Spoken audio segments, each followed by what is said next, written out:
Buenas tardes. Esta exposición trata sobre dos bloques. El bloque número 1 es el desarrollo neurolingüístico e impacto anatómico funcional del aparato fonoarticulatorio.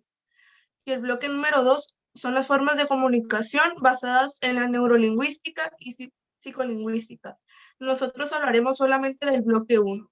Este equipo está conformado por Yesenia Chávez, Tania Luzanía, Carolina Maldonado, Denise Molina y Lisbeth Salazar.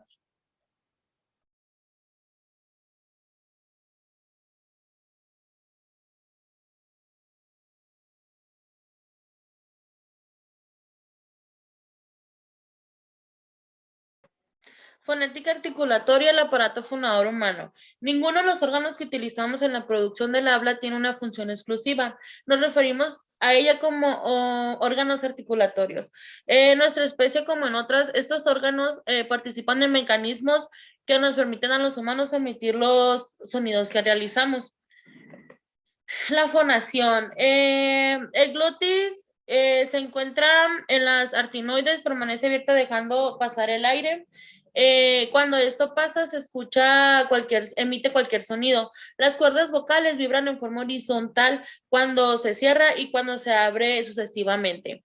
La presión del aire subglótico, que es la respiración, tiende a esperar de nuevo las cuerdas vocales comenzando por abajo hasta el momento en que la abertura es completa. El aire que sale de la laringe vibra en constante. A este se le llama tono laríngeo, cuya frecuencia depende de la velocidad con la cual se produce la abertura y pues el cierre del glotis.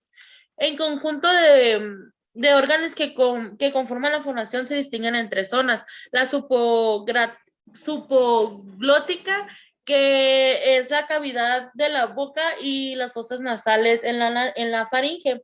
La bóveda está constituida por el paladar duro y por el blando. El blando es el móvil que abre y cierra, y la entrada de las fosas nasales. La cavidad infraglótica es cuando el diafragma se comprime con el aire, y este hace que cuando se ha expandido salga con más fuerza para producir la fonación. En la laringe, pues es un tubo constituido por un sistema de músculos y cartílagos, de los cuales unos cartílagos son crisoides, tiroides y artinoides.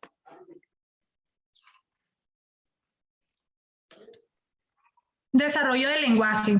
El lenguaje es un sistema de comunicación basado en palabras y gramática y el desarrollo cognitivo. La evolución del lenguaje, este surgimiento fue posible debido a varias adaptaciones fisiológicas.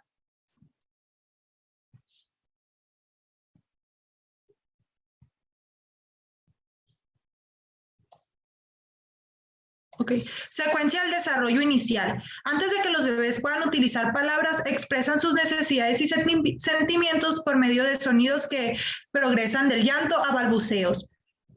Primeras vocalizaciones.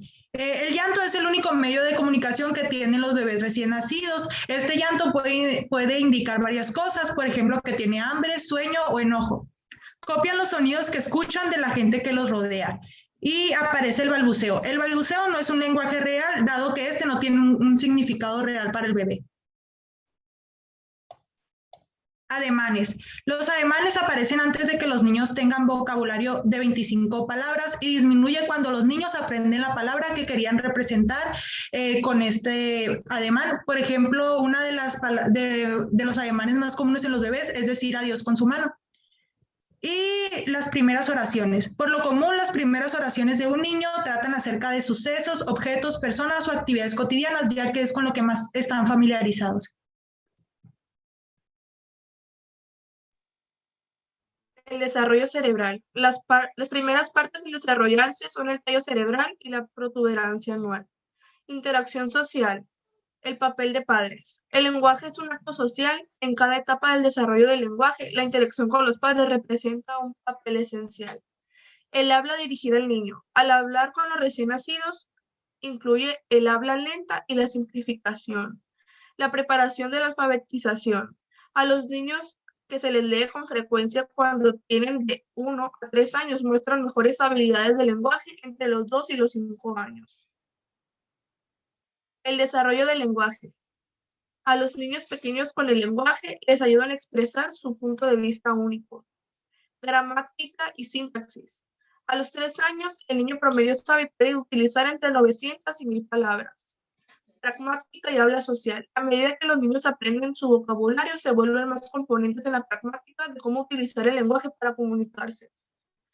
Las demoras en el desarrollo del lenguaje. Los problemas de audición, anormalidades en la cabeza y cara pueden asociarse con las demoras en el habla y el lenguaje.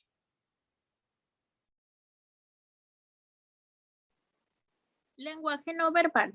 El lenguaje no verbal ha sido vital para la conservación y evolución de nuestra especie. Sin este importante proceso cognitivo, no hubiera sido posible el paso al lenguaje verbal. Pero ¿a qué nos referimos cuando mencionamos al lenguaje no verbal? El lenguaje no verbal se refiere a todo aquello que queremos comunicar mediante expresiones faciales, gestos y posturas corporales.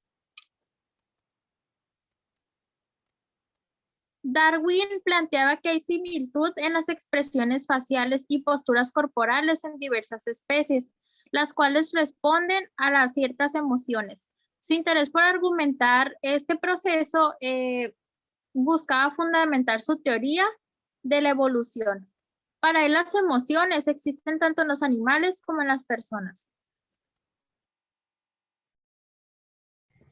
Bueno, ahora yo les voy a hablar sobre la neurofisiología del lenguaje.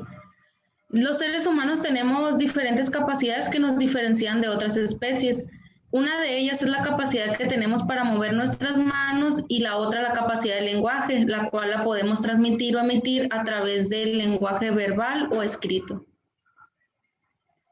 Bueno, en las primeras aportaciones de la estructura cerebral, estos datos se obtuvieron de personas que tenían padecimientos del lenguaje y gracias a ello se obtuvo lo que es el circuito del lenguaje Broca, Wernicke y Henswig, en donde nos dice que el lenguaje se basa en dos áreas principales, el área de Wernicke y el área de Broca, en donde en el área de Wernicke dice que es donde se procesa el significado y comprensión de la palabra y este viaja a través de un conducto que se llama fascículo arqueado hasta llegar al área de Broca, que es donde ya se produce la expresión de la palabra. Además, gracias a ello también se obtuvo la clasificación clásica de las fascias, en donde la fascia de Broca y la fascia de Wernicke nos representan ambas dos disfuncionalidades del lenguaje. Sin embargo, esas aportaciones se tienen dudas de ellas. Y finalmente, algunos datos importantes es que en el hemisferio izquierdo es donde se tienen las funciones del lenguaje y en el hemisferio derecho es aquel que nos ayuda a darle una entonación a esas palabras. Y en el modelo de doble flujo nos dice que existe un circuito dorsal que es encargado de la acción motora del lenguaje y un circuito ventral que es aquel que está asociado con la comprensión de la misma. Y finalmente también nos dicen que se necesitan aún más datos y más investigaciones para saber de cómo es que se genera el lenguaje.